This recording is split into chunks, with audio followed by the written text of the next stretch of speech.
Most young people in the 1960s weren't lying awake at night thinking about one day scrounging up enough money to buy their very own Buick. No, what young people at the time really craved were the cars at the top of the food chain of cool. Your fastback Mustangs, your Chevelles, and maybe even a Corvette to aspire to one day. Buick made great cars, sure, but they had one nagging problem that was beginning to seriously get to them. Young people just didn't want them and moreover, just couldn't afford them. At this time, more and more 20-somethings had money in their pocket than ever, but they wanted speed, not the extra understated luxury. There was a gold rush to be had in this market segment of performance cars if Buick could figure out a way to tap into that market. And what they did to do so went against nearly everything that the brand stood for. But it ended up giving us one of the most underrated muscle cars of the period, the Buick GS 340. To understand the GS 340's existence, we need to time travel back to when you were like 18 or 20 years old. Now, I may not have been alive when the GS 340 first came out, but I do know the plight of being a young car guy quite well, having had a Mustang since I was 18.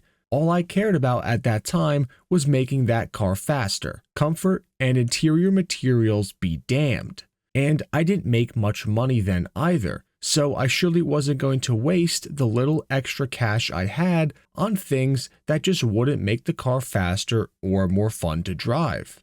And that's not a unique experience either. I bet most of your 20-year-old selves thought the exact same way. This illustrates the exact problem that Buick had to face as a brand. Buick was positioned above Chevrolet and Pontiac in the GM hierarchy. Their cars were more premium, better equipped, and had a more luxurious aura to them, which were all great selling points for a 35-year-old man who was established in his career. But for the 20-year-old, they just wanted to go fast. Buick had powerful cars, but nothing that provided affordable speed like a Mustang or Camaro could.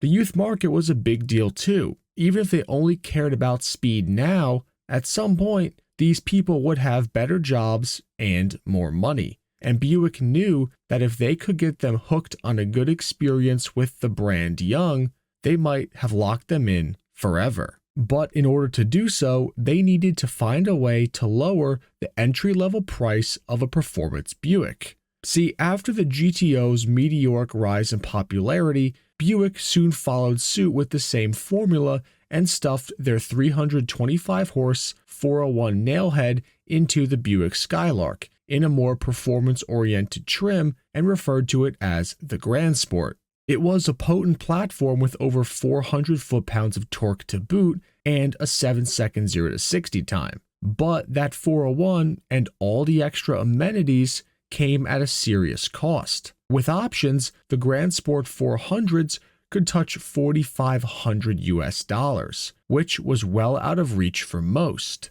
Buick couldn't just strip the interior down to the bare bones and leave the 401 nailhead in the car to make it cheaper though, as that would diminish the value of the top dog Grand Sport 400 cars.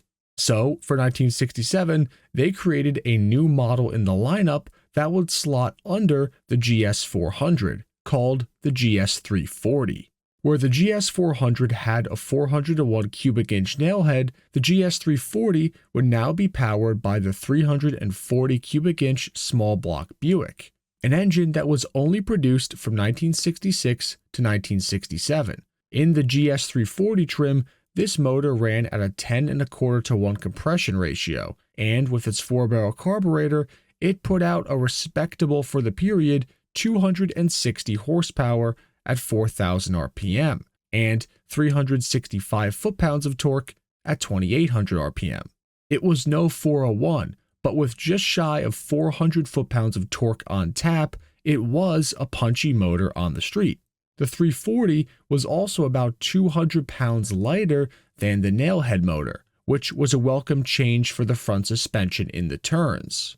The weight savings here translated to an overall curb weight, as tested by Car Life magazine in period, of just shy of 3,300 pounds. The GS340s came with more performance-oriented shocks and springs compared to the regular Skylark that they were based on, and they could be further upgraded with an optional sport package that added a rear sway bar and a different set of shocks. But if you were on a budget, the GS340 would still handle well without that extra suspension package.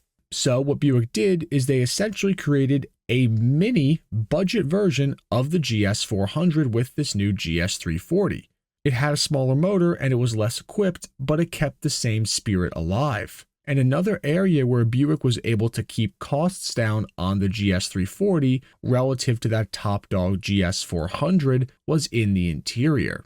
All of the GS340s were fitted with black vinyl bench seats. No buckets were optional, and no other interior colors were available. On the exterior, economies of scale was important, and only two color options were available: white and another color called Platinum Mist, which was essentially a silver.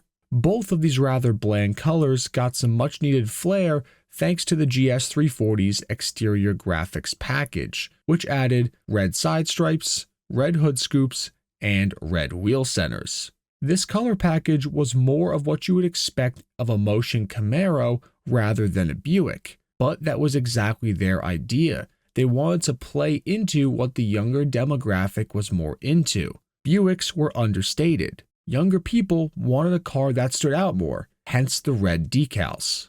The standard transmission option for the GS340 was a floor-shifted 3-speed manual, but a 2-speed automatic was also available as an option. No 4-speeds were available on these cars from the factory. The standard 323:1 rear gear ratio made the 3-speed manual a livable transmission, but if you special ordered one of the GS340s with a 390 rear gear ratio, then you definitely would have been wishing for that 4th gear on the highway. The 2-speed automatic cars were fitted with the longer 283:1 rear gears, which made them a bit of a dog in the quarter mile, but the 3-speed cars were generally running mid to low 16s with the 323s, which wasn't blisteringly fast, but for an entry-level V8 performance car, it wasn't bad at all. With a starting MSRP of about $2,800, it was also only a little bit more money than a comparable Chevelle.